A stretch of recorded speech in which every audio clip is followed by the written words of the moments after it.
Hi, Reddit. My name is Lily, and I never thought I'd find myself pouring my heart out to strangers on the internet. But here I am, feeling lost and confused, hoping that sharing my story will help me make sense of everything that's happened. Maybe someone out there can offer me a different perspective or just a virtual shoulder to cry on.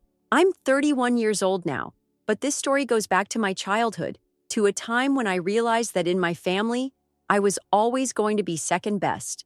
My sister, Emily, is 3 years older than me, and to say she was the golden child would be an understatement. If Emily got an A on a test, my parents would throw a mini celebration.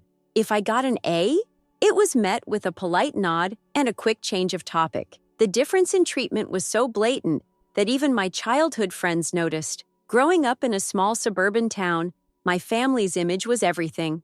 My parents, particularly my mom, were obsessed with appearances. My dad ran a modest but successful restaurant in town, and my mom stayed at home, managing everything behind the scenes. They wanted everyone to believe that we were the perfect family, hardworking, supportive, and loving. But behind closed doors, the reality was different. Emily was the star. She was beautiful, charismatic, and excelled at everything she tried. She was the lead in school plays, captain of the volleyball team, and top of her class. Meanwhile, I was the quiet, bookish kid who preferred to stay in my room, reading or tinkering with my computer, rather than being in the spotlight. When Emily went off to a prestigious university, my parents couldn't stop bragging. They paid for everything: her tuition, her fancy apartment, even her spring break trips to exotic locations. They saw it as an investment in her future. My mom would say things like, "We're setting Emily up for success. She's going to make us proud." And I believed that's what parents were supposed to do, support their children. But when it came to me, things were different. I'd always known that I wasn't the favorite, but it wasn't until my own college years that I realized just how deep that difference ran. I worked hard through high school and managed to secure a scholarship to study computer science at a reputable university. My parents offered minimal support, no financial help, no encouragement. They didn't even show up to my graduation. I remember calling my mom the day I received my degree and hearing her say, "That's nice, dear. Did you see Emily's latest photos from her trip to Europe?" It felt like a punch to the gut. After graduating, I landed a job as a project manager at a tech company. The pay was decent, and I was proud of what I'd achieved on my own, but I wanted more. I wanted to move into upper management, maybe even start my own company one day. That's when I started considering an MBA. The program I had my eye on was at a prestigious business school. It was exactly what I needed to take my career to the next level. But there was one catch. The tuition was astronomical. We're talking 6 figures. I could afford some of it through savings and loans, but I needed help. And for the first time in years, I thought maybe, just maybe, my parents would support me. I decided to approach them after one of our rare family dinners. Emily was there, of course, basking in the glow of another recent success. This time, expanding her boutique business. My parents were all smiles and proud, but I had a plan, and I was determined to make my case. After dessert, I asked if we could talk privately. My heart was pounding, but I did my best to stay composed. I laid out my plans, explained the MBA program, how it would boost my career, and how their support would make a huge difference. I wasn't asking for them to pay for everything, just a little help to ease the financial burden. The look on their faces? You'd think I'd ask them to sell the family business. My dad's expression darkened, and my mom looked downright horrified. "We can't afford that," my dad said firmly. "We already paid for Emily's education," my mom added, as if that settled the matter. "We have to think about our future now." It felt like a slap in the face. I reminded them that I wasn't asking for a handout, just a cosign on a loan to help with my tuition. "Your MBA is for you," my mom said coldly. Emily's education was an investment in the family business. There's a difference. There it was, plain and simple. They didn't see my dreams and ambitions as worth supporting. I was stunned, hurt, but most of all, I was angry. Angry at the years of neglect, angry at the blatant favoritism, angry at myself for expecting anything different. That's when I decided to reach out to my Aunt Margaret. Aunt Margaret is my dad's older sister, and she's everything my parents are not. She's a renowned neurosurgeon, fiercely independent, and unapologetically successful. My parents have always had a strained relationship with her, probably because she overshadowed my dad in every way. But Aunt Margaret and I had always gotten along. She saw potential in me when no one else did. I called her one evening, nervous but determined. When she picked up, her warm voice instantly put me at ease. "Lily, it's been too long. How are you, dear?" I told her everything. The MBA program, my parents' refusal to help, and how much this opportunity meant to me. She listened patiently, and when I was done, she said something I'll never forget. "Of course I'll help you. Why didn't you come to me sooner? I've always believed in you, Lily, and I'd be honored to invest in your future." I was overwhelmed with gratitude. We agreed to keep things between us. I didn't want my parents to know, especially my dad. If he found out I'd gone behind his back to ask his sister for help, he'd be furious. For a while, things were going well. My tuition was covered, and I was getting ready to start the MBA program. I was excited, hopeful, and finally feeling like things were falling into place. Then Emily found out. To this day, I don't know how she discovered the arrangement between me and Aunt Margaret. Maybe she overheard a phone call or snooped through my emails, but she found out, and she couldn't let it go. Emily has always seen me as competition, even when there was no reason to.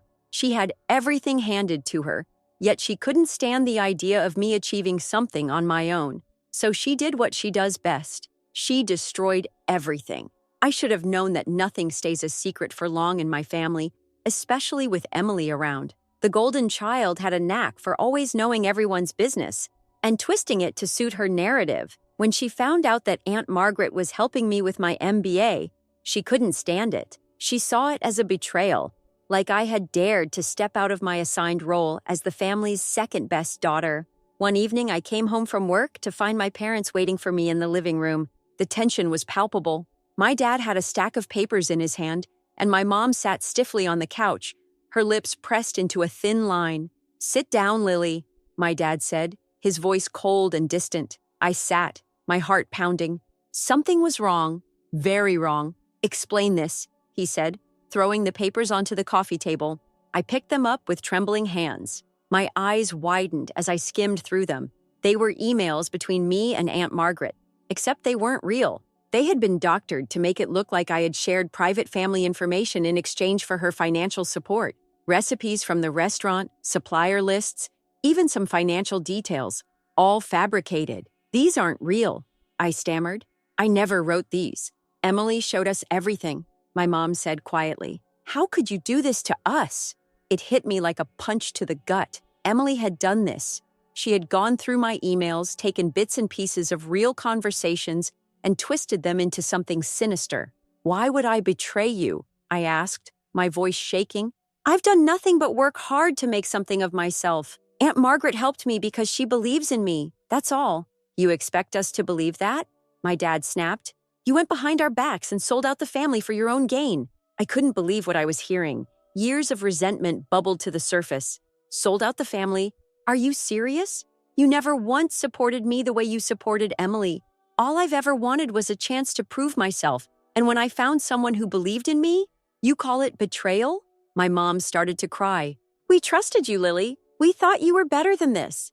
My dad's face was stone. "Pack your things? We can't have a traitor in this house." I stared at him, disbelief washing over me. "You're kicking me out?" "You made your choice," he said. "Now live with the consequences." Emily stood in the doorway, arms crossed, a smug look on her face. She didn't say a word, but her expression said it all. She had won. She had finally gotten rid of me. I packed my belongings in a daze, stuffing clothes, books, and personal items into boxes. As I loaded them into my car, the neighbors watched from their windows, curious about the drama unfolding. I felt humiliated, betrayed, and utterly alone. I drove straight to Aunt Margaret's house, tears streaming down my face. When she opened the door and saw me standing there, she didn't need to ask what happened. She pulled me into a hug and said, "Come in, Lily. You're safe here." That night, I sat in her cozy kitchen, nursing a cup of tea, and told her everything. She listened patiently, her expression growing darker with each word. When I finished, she shook her head. "I can't believe they'd do this to you," she said, "but I'm not surprised. Your father has always resented me for being successful." "And Emily?" She paused. "Emily thrives on being the center of attention. She couldn't stand the thought of you achieving something on your own. I nodded, feeling a weight lift off my chest. For the first time in weeks, I felt seen, heard, validated. What do I do now? I asked, my voice small. Aunt Margaret took my hand. You move forward. You focus on your MBA, your career, and your future. Let them deal with the mess they've created. You don't owe them anything. Her words gave me strength. Over the next few weeks, I settled into a new routine. I started my MBA program, throwing myself into my studies with a newfound determination. The pain of my family's betrayal was still there, but it fueled me. I was going to prove to myself and to them that I was more than the black sheep they'd cast aside. But just when I thought I was putting the past behind me, life threw another curveball. One afternoon, as I was wrapping up a project meeting, my phone buzzed with a message from an unknown number. We need to talk. It was Emily. Seeing Emily's message on my phone sent a chill down my spine. I hadn't heard from her since the day I was kicked out. I stared at the words, "We need to talk," for what felt like an eternity, debating whether to respond or just block the number. My curiosity won out. I texted back, "About what?" Her reply came almost instantly. "It's important. Can we meet?"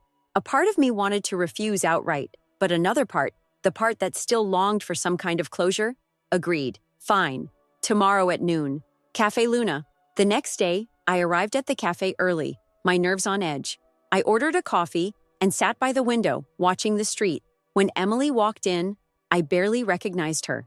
Gone was the polished, confident woman I'd grown up with. She looked tired, her once perfect hair pulled back in a messy bun, dark circles under her eyes. "Lily," she greeted me, her voice subdued.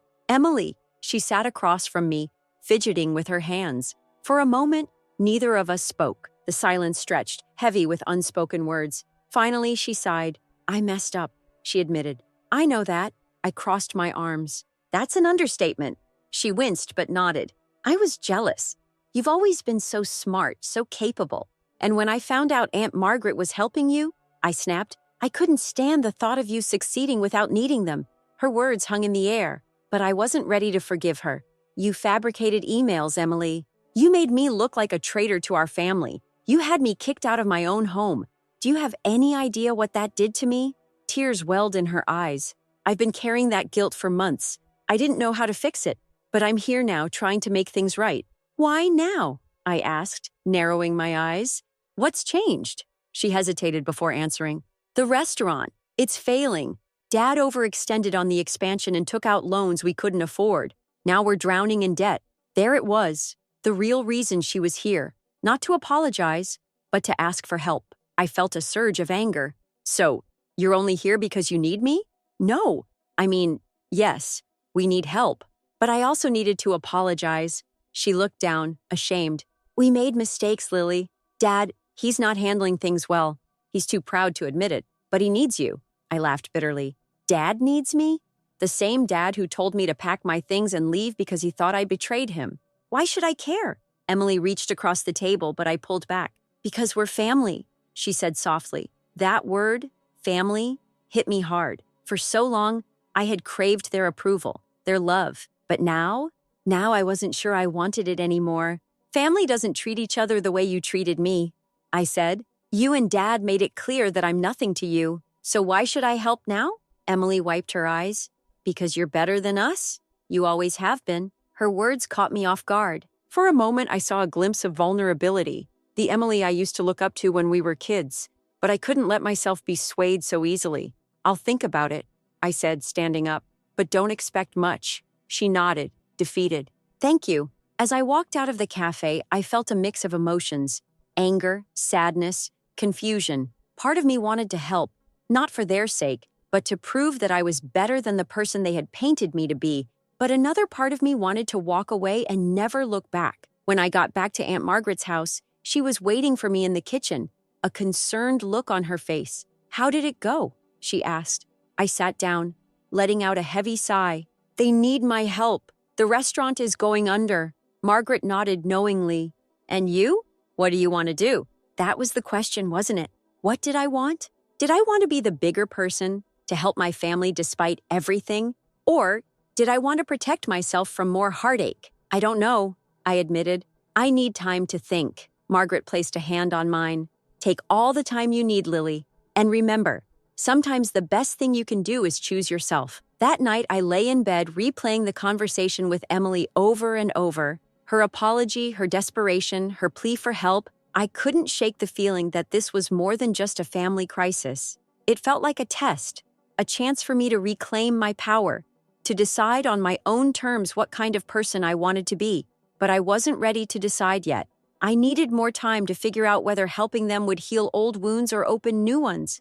The next day, I received another text from Emily. Please, we really need you. I stared at the message, my emotions warring inside me. I had a choice to make, one that would shape my future and my relationship with my family forever. Emily's plea lingered in my mind long after I read her message. It haunted me during my morning coffee, distracted me during meetings, and followed me into my restless sleep. The weight of it grew heavier each day, and I knew that eventually I'd have to confront it head on. A few days later, Aunt Margaret found me in the kitchen, staring absently out the window. "You're still thinking about it, aren't you?" she asked gently. I sighed. "Yeah, I can't seem to let it go." Margaret sat across from me, her expression thoughtful. "You've always had a big heart, Lily. It's one of your best qualities, but don't let it be your downfall. Helping someone should never come at the cost of your own well-being." Her words struck a chord. I knew she was right, but this wasn't just about helping a random stranger. This was my family, complicated, flawed, and deeply hurtful, but still my family. I couldn't shake the feeling that walking away completely would leave me with unresolved guilt. Later that day, I decided to go for a walk to clear my mind.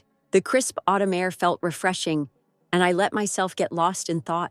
Memories of my childhood came rushing back. How I'd always been the shadow to Emily's spotlight. How I had worked so hard to carve out my own path, only to be pushed aside time and time again. But there were also moments of warmth, of connection. I remembered my dad teaching me how to ride a bike, my mom tucking me in at night, and even Emily sharing her favorite songs with me when we were kids. Those moments, though rare, were still part of my story. When I returned home, I found Margaret waiting for me with 2 cups of tea. "I thought you might need this," she said, handing me a mug. "Thanks," I said, sinking into the chair across from her. She studied me for a moment before speaking. "You know, Lily, there's no right or wrong answer here. Whatever you decide, it has to be what feels right for you." I nodded, grateful for her unwavering support, but I still didn't know what felt right. That evening, as I sat in bed scrolling through my phone, another text from Emily popped up. "Lily, please. The bank is about to foreclose on the restaurant. Dad is barely holding it together. We're desperate, desperate." That word hit me hard. I knew what desperation felt like. I'd been there before, when I was struggling to make ends meet during college, when I'd been kicked out with nowhere to go. I had clawed my way out of that darkness, thanks to Margaret's support. Could I really turn my back on them now, knowing how it felt to be at rock bottom? The next morning, I made my decision. I texted Emily back. "Let's meet.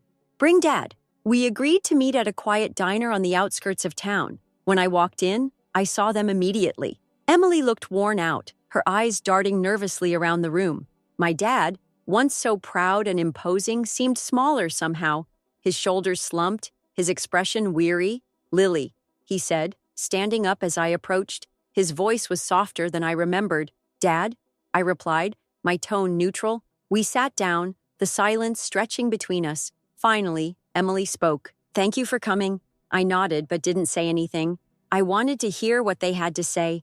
"It's bad," Dad began, his voice trembling slightly. "We overexpanded, took risks we shouldn't have. And now, well, now we're paying the price." I looked at him, trying to reconcile this vulnerable man with the father who had once thrown me out without a second thought. "We need your help," he continued. "You've got the knowledge, the experience. You've built something for yourself. Maybe you can help us turn things around." I took a deep breath. "And why should I? After everything you did to me, why should I even consider it?" Dad's face fell. Emily reached across the table, her voice pleading. "We were wrong, Lily. We know that. We let our pride and jealousy get in the way, but we're trying to make things right now." I shook my head, emotions swirling inside me. "Do you know what it's like to be cast aside? To be made to feel like you don't matter? I spent years trying to prove myself and you didn't care. You threw me away when it suited you. "We know," Dad said quietly, "and we're sorry. We can't change the past, but we're asking for a chance to make things right." I leaned back in my chair, studying them both. They looked broken, defeated, and despite everything, a part of me still cared. "I need time to think," I said finally. "I'm not making any promises." "Thank you," Emily said softly.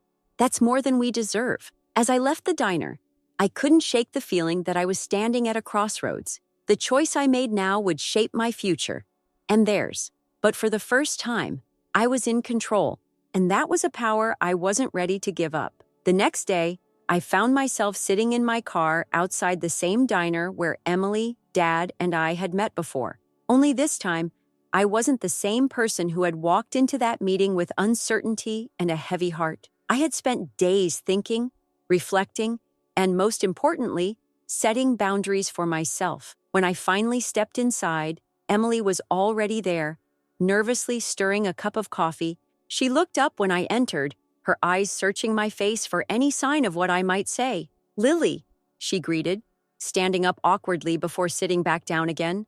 "I wasn't sure you'd come." I slid into the seat across from her, keeping my expression neutral. "I almost didn't," she nodded, fiddling with the spoon in her coffee. "I've been thinking a lot about what you said." "Good," I replied. "You should." Her face crumpled slightly, but she held herself together. "I know I've hurt you. I know I've done things that aren't easy to forgive, but I swear, Lily, I never meant for it to go this far." I stared at her, searching for sincerity. I wanted to believe her, but trust wasn't something I could give freely anymore. "What exactly did you mean to do then? Because from where I'm sitting, it looks like you went out of your way to ruin my life." She flinched at my words. "I was jealous," she admitted. "When I saw how Aunt Margaret supported you, it felt like you were taking something that should have been mine. I know that's messed up. I know it's wrong, but that's the truth." I let her words hang in the air for a moment before speaking. "Jealousy doesn't justify what you did. You destroyed my relationship with Mom and Dad. You made me feel like I didn't belong in my own family." "I know," she whispered, "and I'll regret it for the rest of my life." We sat in silence for a while, the weight of her confession settling between us. Finally, she broke the quiet. "Dad's not doing well," she said. "The stress of the restaurant, the debt, it's breaking him. And Mom, she's a wreck." I clenched my jaw, fighting the mix of emotions swirling inside me. "So what? You want me to come in and fix everything?" "No," Emily said quickly. "I know you don't owe us anything, but maybe you could give us some advice. Help us figure out a way forward." I sighed, leaning back in my chair. "Do you even understand how much you've asked of me? You want me to help the same people who threw me out without a second thought. The same people who believed your lies without giving me a chance to defend myself?" Emily's eyes filled with tears. "I'm asking because I don't know what else to do. I'm asking because I want to make things right." I shook my head. Making things right starts with taking responsibility. It starts with acknowledging that your actions have consequences. "I'm trying," she said softly. "I really am." I took a deep breath, letting my thoughts settle. Part of me wanted to walk away, to leave her and my parents to deal with the mess they had created. But another part of me, the part that still cared, despite everything, wanted to help. "I'll think about it," I said finally. "But if I decide to help, it'll be on my terms. And you need to understand that I'm not doing it for you. I'm doing it because I want to prove to myself that I'm better than what you made me out to be." Emily nodded, wiping her eyes. "Thank you, Lily. That's all I can ask." As I walked out of the diner, I felt lighter. For the first time in a long time, I was the one in control. The lines had been drawn, and I wasn't going to let anyone cross them without my permission. That night, I called Aunt Margaret to tell her everything. "You're a stronger woman than I am," she said after I finished. "You're giving them a chance they don't deserve." "Maybe," I replied, "but I need to do this for me." Margaret sighed. "Just promise me one thing. Anything. Don't let them drag you down again. You've worked too hard to let them take that from you." "I won't," I promised. And for the first time, I truly believed it. A week passed before I made my decision. During that time, I weighed every option, every possible outcome. I thought about the girl I used to be, the one who craved my family's approval, who bent over backward trying to prove her worth. And I thought about the woman I had become, the one who knew her value, who had built a life of her own without their support. I wasn't going to let them drag me back into that old dynamic. If I helped, it would be on my terms. I texted Emily, "I'll meet with you and Dad, but this time, I'm setting the rules." Her reply was immediate, "Thank you. Just tell us when and where." We agreed to meet at Aunt Margaret's house. She had been my sanctuary through all of this, and I felt safer on familiar ground. When they arrived, I could see the tension in their faces. Dad looked older, more worn down. Emily was fidgeting nervously, like she expected me to explode at any moment. I took a deep breath and led them into the living room. Margaret stayed in the kitchen, giving us space but ready to step in if needed. "Let's get one thing straight," I began, my voice steady. "I'm not here to fix your mess. I'm not bailing you out. What I'm willing to do is give you advice and help you develop a plan. But you have to do the work. And you have to take responsibility for what you've done to me." Dad nodded slowly. "Fair enough." I turned to Emily. "That means no more lies. No more manipulation. If you ever try to pull something like that again, you'll be out of my life for good." "I understand," she whispered, her eyes downcast. I pulled out my laptop and opened a spreadsheet. "Here's what we're going to do. First, you need to streamline the restaurant's operations. Cut unnecessary expenses, focus on your core menu, and renegotiate supplier contracts. Second, you need to address your debts. I've outlined a few options for restructuring loans and negotiating with creditors." Dad leaned forward, studying the screen. This could work." "It will," I said firmly, "but only if you commit to it. There's no quick fix. It's going to take time and hard work." For the next hour, we went over every detail. Emily took notes, and Dad asked thoughtful questions. It was surreal seeing them listen to me, respect my input. But I wasn't naive. I knew trust wouldn't be rebuilt overnight. When we finished, Dad stood up and extended his hand. "Thank you, Lily. I know we don't deserve your help, but I appreciate it." I shook his hand, feeling a flicker of hope. "You're welcome. But remember, this is your responsibility now." Emily walked me to the door. "Lily, I'm sorry, truly. I've been selfish and cruel, and I hate what I've done to you." I studied her, searching for any hint of insincerity. But for once, she seemed genuine. "I hope you mean that, because if you don't, we're done." "I do," she said, her voice trembling, "and I'll spend the rest of my life proving it." As they left, Margaret joined me in the living room. "How do you feel?" she asked. "Better," I admitted. I set my boundaries. I stood my ground.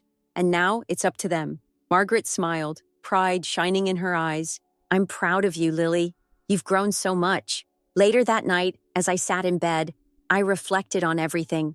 The past few years had been filled with pain, betrayal, and hard lessons, but they had also been filled with growth, resilience, and self-discovery. I wasn't that scared, insecure girl anymore.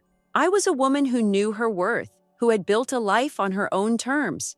And no matter what happened with my family, that was something no one could take away from me. The next morning, I woke up to a text from Emily. "Good morning, Lily. I've started working on the plan. Thank you again for everything."